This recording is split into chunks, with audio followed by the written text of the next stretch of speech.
Bom dia, pessoal. Na aula de hoje a gente vai falar sobre as instalações hidráulicas de combate a incêndio, tá? Diferentemente dos sistemas de água fria e de água quente, né? Que a gente tinha padrões, né, estabelecidos pela norma brasileira. A nossa principal referência nas instalações de combate a incêndio são determinadas pelo Corpo de Bombeiro de cada estado, tá? Então, para informações mais detalhadas, né, mais específicas, a gente tem que consultar as normas que o Corpo de Bombeiros estabelece. Tá? Bom, o objetivo principal de um sistema de combate a incêndio, né, é proteger a vida dos ocupantes, né, e a própria edificação, né, de possíveis incêndios. Tá? A ideia é que o incêndio ele seja limitado, né? Então, o sistema ele seja capaz de dificultar a propagação desse incêndio, tá? Ou evitar que ele surja, tá? Então, a princípio, qualquer foco de incêndio, né, ele pode ser evitado, ou se isso se alastrar muito rapidamente, tentar ser limitado e, por fim, né, possibilitar também a extinção desse incêndio, tá? Todas as instalações, né, elas são feitas para auxiliar o corpo de bombeiros quando eles conseguirem chegar no local, tá? Bom, e o sistema de combate a incêndio, né, ele é bem complexo porque ele não engloba simplesmente o sistema hidráulico, tá? Uma parte do sistema de combate a incêndio, né, que a gente vai ver só ele, mas a gente tem que ter a ideia de que o combate a incêndio, né, ele precisa de várias outras ações no projeto da edificação, né, para tentar dificultar a aparição de focos de incêndio, né? E se aparecer, né, facilitar o combate e a saída das pessoas da forma mais rápida possível. Tá? Então, escolher materiais que tenham uma carga de incêndio menor, fazer um sistema de sinalização e iluminação para evacuação do prédio, né? Sistema de alarme e detecção, enfim, tudo isso faz parte do sistema de combate a incêndio. E a gente vai estudar aqui, né, só o sistema hidráulico de combate a incêndio. Tá? E como eu falei, né, a nossa principal referência são as instruções do Corpo de Bombeiros Estadual. Bom, aqui eu coloquei as principais causas de incêndio, né, em edifícios residenciais, tá? Mas o mais importante aqui eu coloquei para a gente ter isso na cabeça, que nem sempre a água deve ser utilizada, né, para combater o incêndio. A gente vai estudar o sistema hidráulico de combate a incêndio, mas existem substâncias que se a gente jogar água, elas se tornam mais inflamáveis, tá?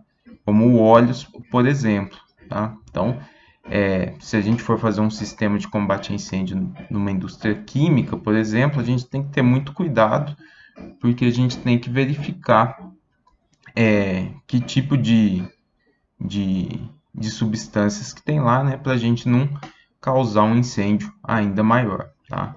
Então, ter isso na cabeça também. Bom, como que a gente faz o dimensionamento, né, desse sistema? Como que a gente escolhe o tipo de sistema? A gente tem dois tipos principais de sistema, né? O primeiro seria o passivo e o segundo o ativo, tá?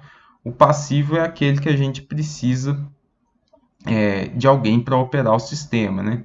Então, no caso, seriam as mangueiras de combate a incêndio ou mangotinhos, né? Que são mangueiras um pouco menores, tá? E esses sistemas, né? A gente precisa definir o número de caixas com mangueiras, né? E a disposição deles, né? A distância entre um e outro e a sua posição no edifício, tá? E tudo isso é definido de acordo com o risco que a instalação, né, que o edifício vai ter. Tá? O risco da edificação ele é determinado principalmente por três parâmetros. Tá? pela ocupação que ela tem, né? Se é uma ocupação residencial, comercial, industrial, enfim. Aqui eu peguei só uma parte da tabela do Corpo de Bombeiros, tá? É uma tabela bem extensa, que ela define aqui pela ocupação, né? Uma descrição um pouquinho mais detalhada, e aqui o tipo de ocupação que ela é, né? Então ela tem uma classificação aqui com letras e números de acordo com o tipo de ocupação, tá? As outras duas características que são importantes para definir o risco da edificação, né, é a área dessa instalação, tá? Então, uma área com uma instalação com uma grande área, ela vai ter um risco maior, tá? Porque o dano que ela pode causar é maior, tá?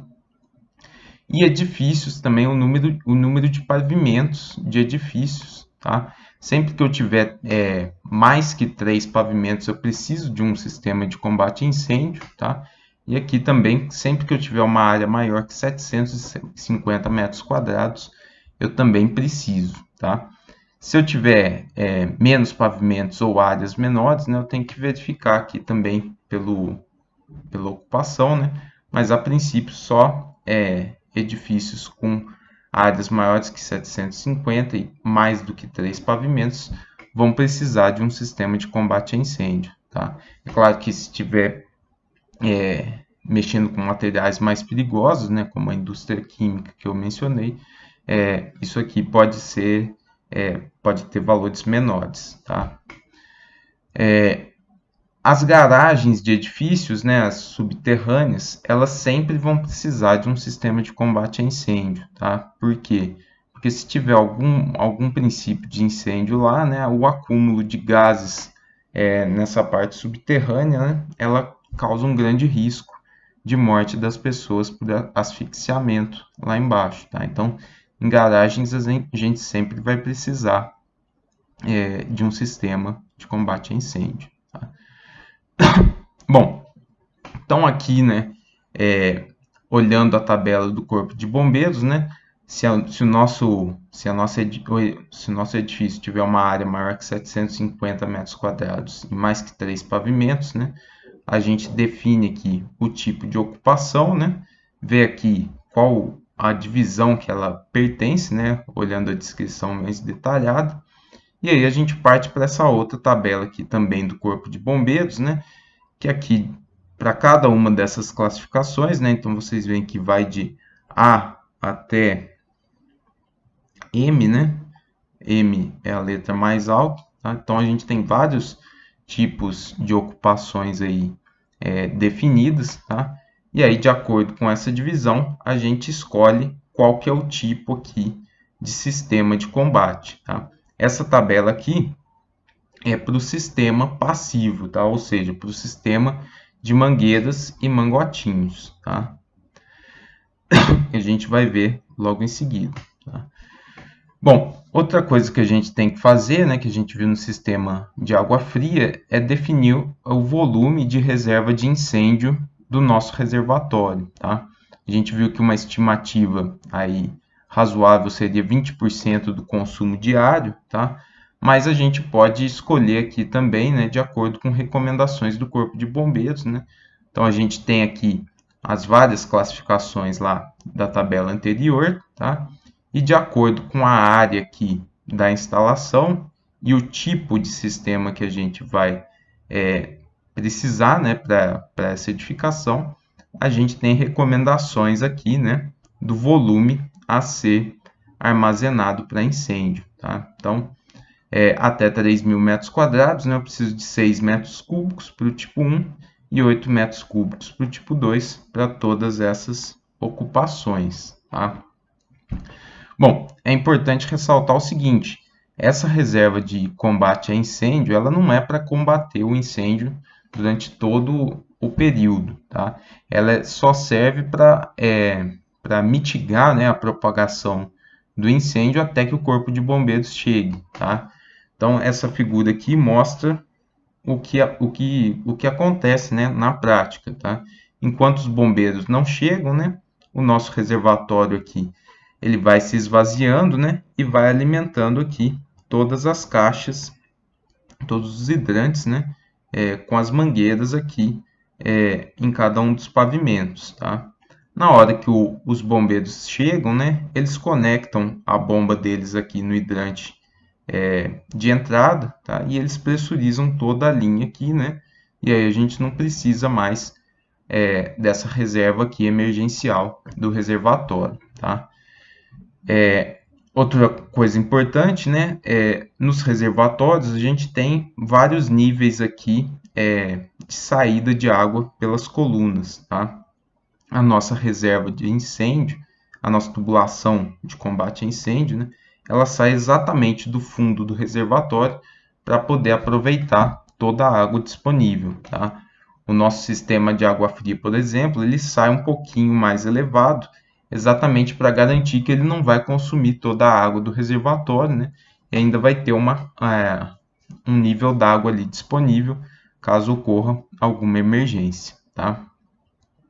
Bom, em caso de dificuldade, né, de encontrar essas informações ou se não forem determinadas essas condições, né, uma forma de estimar também, né, é calcular o volume para abastecer todas as mangueiras aqui, né, por determinado período de tempo, tá? Então, se o risco da instalação for leve até um risco elevadíssimo, né, extraordinário, a gente precisa de um volume cada vez maior, né, para atender o sistema de combate a incêndio por mais tempo, tá?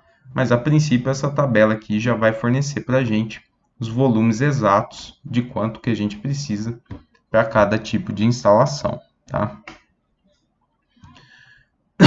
Bom, então o sistema que eu falei, que eu comentei, né, que é o sistema passivo ou sob comando, né, que a gente precisa de um operador para atuar, né, é o sistema de hidrantes, né, com as mangueiras disponíveis para combate a incêndio, tá?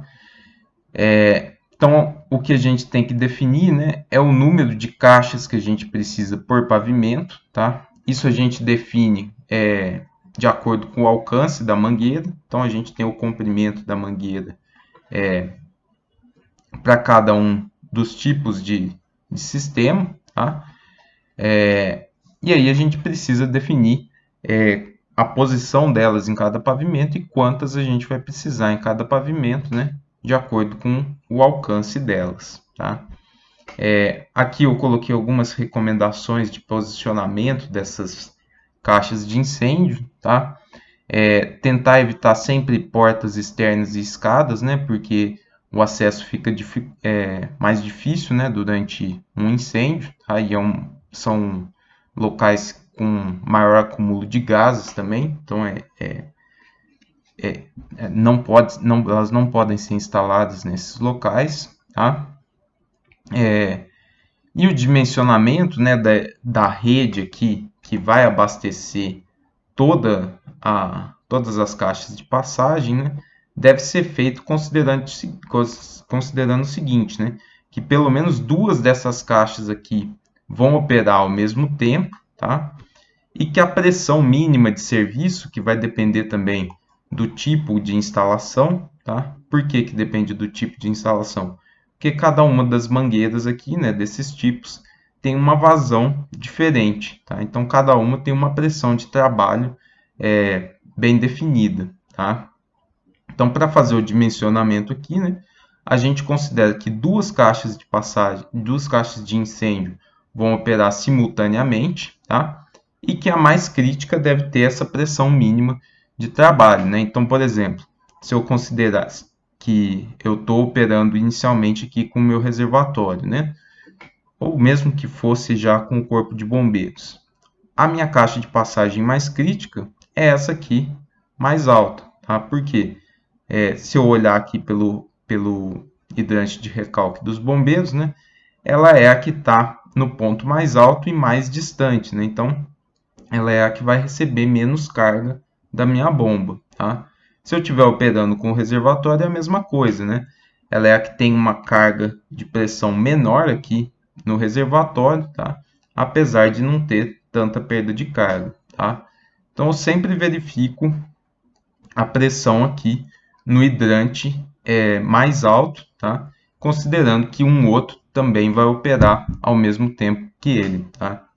Então seria o dobro da vazão saindo aqui do reservatório, né, ou entrando aqui na tubulação, né, o dobro de uma só, tá?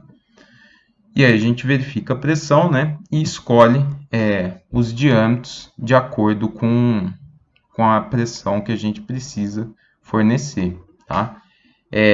O mínimo que a gente precisa, né, seria um diâmetro de 65 milímetros. Mas a gente pode também utilizar aquelas tabelas de vazão máxima permissível, né, para ter uma ideia, ou considerar que a velocidade máxima pode ser um pouquinho maior, até 5 metros por segundo, beleza? Então é bem parecido com o sistema de água fria, um pouco mais simples, né, porque a gente só precisa determinar a pressão em um ponto, e aí depois o diâmetro ele é constante para toda a tubulação. O mais difícil aqui, né, é definir a posição e o número de caixas de incêndio que a gente vai precisar. Bom, um outro sistema que a gente pode utilizar é o sistema automático, né, que utilizam aqui desse dispositivo que a gente chama de sprinkler, tá? Ele basicamente tem uma ampola aqui de vidro, tá? Que ela é quebrada de acordo com a temperatura ambiente, tá? Então existem diferentes ampolas, né, com diferentes resistências térmicas, vamos dizer assim, né, que a gente consegue definir, né, escolher de acordo com a temperatura que a gente quer que ela rompa e comece a jogar água, tá? Então se eu tenho um incêndio, né, a temperatura sobe muito, essa ampola de vidro quebra, tá? Essa rosca que está conectada com a tubulação cheia de água, a água começa a sair por aqui, né? Bate nesse defletor aqui, né? E se espalha por uma determinada área aqui, um pouco maior, né? Então esse dispositivo aqui ele também é importante, porque ele deflete a água que sai pela tubulação aqui, né? Por esse orifício e espalha um pouquinho mais, combatendo o incêndio por uma área maior, tá? A gente tem alguns tipos de operação desse sistema de sprinkler, tá? O mais comum são esses aqui de tubulações molhadas, tá? Então, todo o nosso sistema está sempre cheio e conectado a um reservatório, tá? Em climas muito frios, né, que a gente corre o risco de congelar a água dentro da tubulação, a gente tem que deixar a tubulação seca, com ar comprimido, né? E aí qualquer rompimento aqui, o ar ele sai pela ampola, né? E libera a passagem de água lá do reservatório que está isolado, tá? Existem também os de pré-ação, tá? Que aí cada um desses dispositivos aqui vai ter uma válvula controlada por um sensor de fumaça. E existem os de inundação também, que os sprinklers aqui eles estão sempre abertos, tá? E aí o acionamento é feito manualmente por uma válvula principal, e aí todos eles, os sprinklers, vão ser acionados simultaneamente, tá? Nesse primeiro caso aqui, né, eu posso ter uma tubulação com vários sprinklers, mas só um ser acionado, né, que é onde está o princípio do meu foco de incêndio, tá? E conforme ele vai se alastrando, né, os demais sprinklers vão sendo acionados, tá? Nesse de inundação, não. Todos eles vão ser acionados ao mesmo tempo, porque eu abro uma válvula na tubulação principal. Bom, e como que é feito o dimensionamento? Ele é bem parecido com o sistema de água fria também, tá? A primeira coisa que a gente tem que fazer, né, é definir aqui o risco da nossa instalação, tá? E aí, definindo aqui o risco, a gente tem as características do sistema que a gente tem que manter, tá? Então, a gente tem um número recomendável de sprinklers por metro quadrado de instalação, tá? Então, a gente calcula a área que a gente vai proteger, né? E divide por esse número aqui, né? Para saber qual que é o número de sprinklers que a gente vai precisar, tá? Aqui a gente tem as recomendações de distância entre os sprinklers e aqui a vazão em cada um deles. Tá? A recomendação, né, é que a pressão no sprinkler mais desfavorável seja de 10 metros. Tá?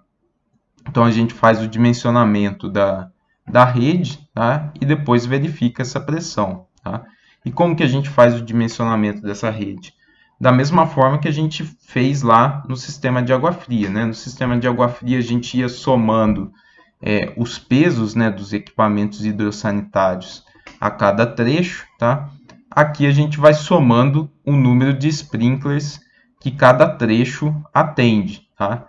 E aí, se um trecho, dependendo do risco, né? Aqui essa tabela são para as colunas de combate a incêndio, e essas aqui para os ramais e subramais, tá? Então, dependendo aqui do risco, tá?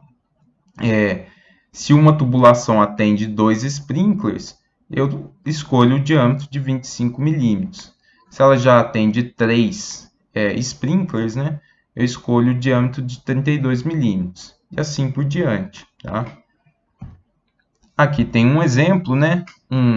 Em uma instalação de grande risco. Tá? Eu tenho uma área de 18 por 15 metros. Tá? Eu calculei aqui a minha área, né? Dividi por 9, que é a recomendação do número de sprinklers por metro quadrado. Tá?